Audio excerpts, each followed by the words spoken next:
First up, we have Master Van Grants. Master Grants is a very misguided man who believes that by destroying everyone in the world and remaking the clones of them, he can somehow save humanity. What? And then we have his sister, who tried to assassinate him and then got all sad about it, and then tried to save him, then she was back to let's kill him, and now she's flip-flopping all over the place, and her name is Tyr. Then we have our leading man. His name is Luke. He's a replica of this guy named Ash. For those of you who don't know what that means, he's basically a clone. But with heart, I guess. Anyways, he's here to save the day. Woohoo! Oh, and let's not forget, he was the apprentice of Master Van Grants. Alright, then we have his best friend, Guy, who was going to try to assassinate him, but then got all sad about it, changed his mind, decided, hey, I kind of like this guy, and, well, he's trying to save the world with Luke now. He's pretty cool. Also, he was originally voiced by Johnny Young Bosch. Then we have Natalia. Princess Natalia, yes. She is the princess with a heart of gold. She's very sweet, very kind, very gentle kind of a girl, but don't mess with her friends, or she will shoot you with an arrow. Next, we have the Gold Digger. I mean, the Phone Master Guardian. Annis Tatlin. She's a little girl with an awesome doll that gets huge and destroys everybody in her way. She's pretty awesome. She works for the Order of Lorelei until they fired her, and now she is fighting with Luke to save the world. Finally, my favorite character, Jade Curtis. Colonel Jade Curtis. Super genius as a child, created the technique for making clones / replicas, went on to become one of the youngest colonels ever in the Malkuth military. He's a very serious man, except for when he's being sarcastic and cracking jokes at people randomly that most people don't even get. He likes mocking the fact that he is, quote, old, and can't get around very well anymore, despite the fact that he's probably the most skilled fighter and magic user in the entire party. So, now that you kind of know everybody, let's get it on!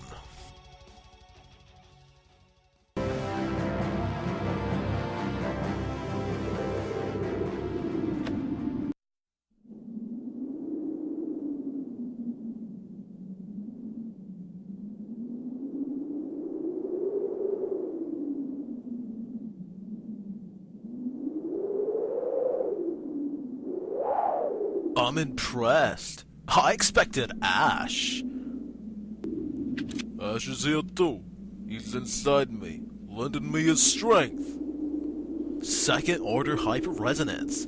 You've surpassed your original. You are now a true human being. You've stepped across a sea of corpses and made it here. Now join me, Luke. We will destroy the planet's memory and overturn the score of Final Judgment. No way. Well, why not? I finally understand what it is I wanted. I wanted you to acknowledge me, to accept me as a human being, not a replica. Yeah, and you have become a human being. But that's not enough.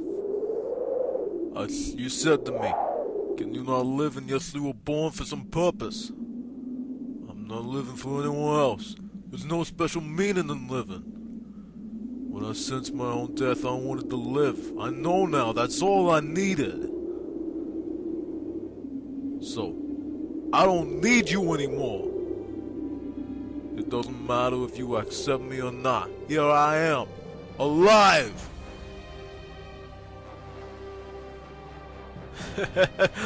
You have acquired some impudent wisdom.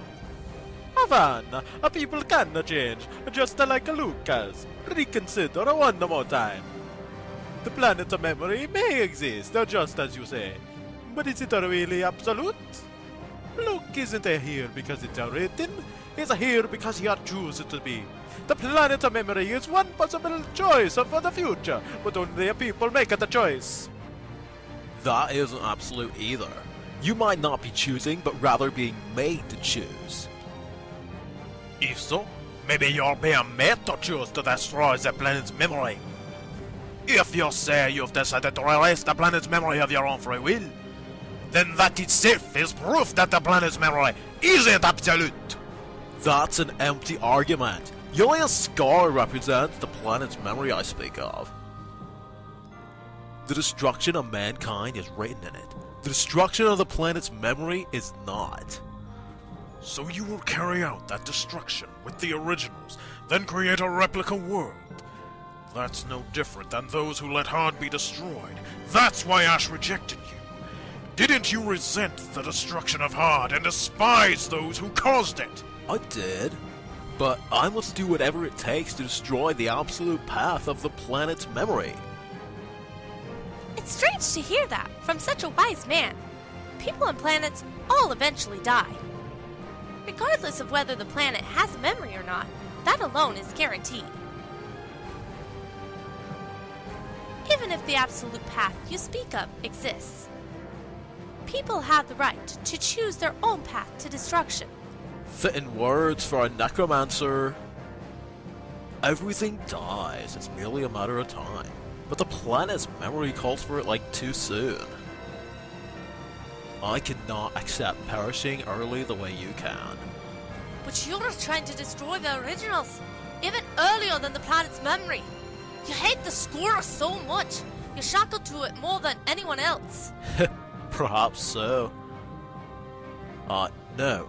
All of us are bound to the future we call the score. We believe we can choose our future. I know the future is predetermined. As I thought. It would seem we cannot see eye to eye. Draw your weapons. I'll take you all on at once. Raven, prepare! Yo, Adrian!